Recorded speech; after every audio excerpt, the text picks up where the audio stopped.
Ազգային ժողովի հարգարժան փոխոսնակ, հարգելի գործընկերներ, սիրելի քաղաքացիներ։ Ընդդիմությունը տեսավ, որ մեր հասարակությունը ոչ միայն չի մոռացել մարտի 1-ի եւ հոկտեմբերի 27-ի դեպքերը, այլ նաեւ մեր իշխանությունից պահանջում է բացահայտել եւ պատժել այդ դեպքերի հետ կապված բոլոր մեղավորներին, հանձինս Ռոբերտ Քոչարյանին եւ Սերժ Սարգսյանին։ Մեր ժողովրդի համար կարծես թե մարտի 1-ի դատավարությունը եւ մի շարք աղմկահարույց գործեր դարձել են արդարադատության եւ արդարության չափանիշ։ Եվ դրա համար էլ ընդդիմությունը ինքն է ասում՝ բացահայտեք մարտի 1-ը։ Դա շատ լավ է, ես ողջունում եմ, բայց ինձ ինչպես նաեւ համոզված եմ շատերի մոտ հարց է առաջանում. արդյոք նրանք ազնիվ են այս առումով, իմ համոզմամբ ոչ։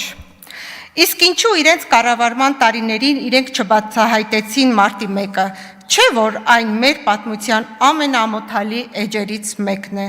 շատ պարզ է։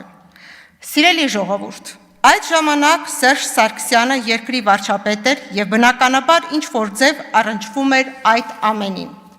Երկրորդ եւ երրորդ նախագահները համագործակցում էին, հանցակիցներ էին եւ երկուսն էլ գտնվում էին միևնույն նավի մեջ։ Բացահայտել մարտի 1-ը նշանակում է կրակել սեփական ոտքերի վրա եւ իրենք ամեն ինչ արեցին, որպեսզի այդ դեպքերի քննությունը տանեն փակուղի։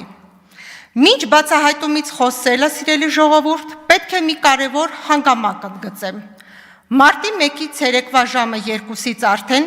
քաղաքապետարանի տարածքում վխտում էին իշխանության կողմից ներդրված այսպես կոչված սադրիչներ։ Իսկ ովքեր էին նրանք?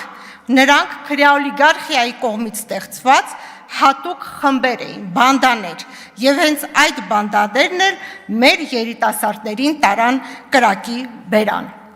Մարտի 1-ից 3 օր անց մարտի 4-ին Սերժ Սարգսյանը հարցազրույց տվեց լրատվականներին ասելով. այն ամենը, ինչ եղել է նկարահանված է պրոֆեսիոնալ տեսախցիկներով եւ խոշորացնենք կտեսնենք, ով ինչ գործողություն է կատարել։ Եվ մենք դա տվել ենք իրավապահ մարմիններին, որ բացահայտեն։ Բացահայտման համար իշխանության կողմից ստեղծվեց ժամանակավոր հանձնաժողով,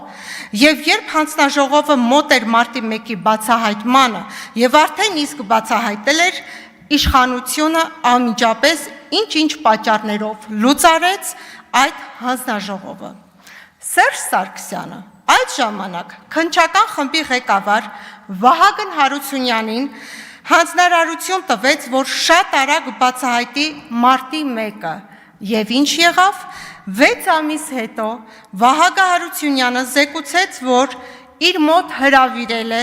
600 քաղաքացիներ, հարցաքննել են եւ ոչ մի արդյունք չի ստացել։ Դրանից հետո Սերժ Սարգսյանը Վահագն Հարությունյանին, ով ուներ գնդապետի կոչում, շնորհեց գեներալի կոչում, հավանաբար մարտի 1-ը չբացահայտելու համար։ Եվ հիմա այդ գեներալը Ռուսաստանի Դաշնությունում է եւ հետախուզման մեջ է։ Սիրելի ժողովուրդ, պետք է ասեմ, որ այս մարդիկ ամեն ինչ արեցին,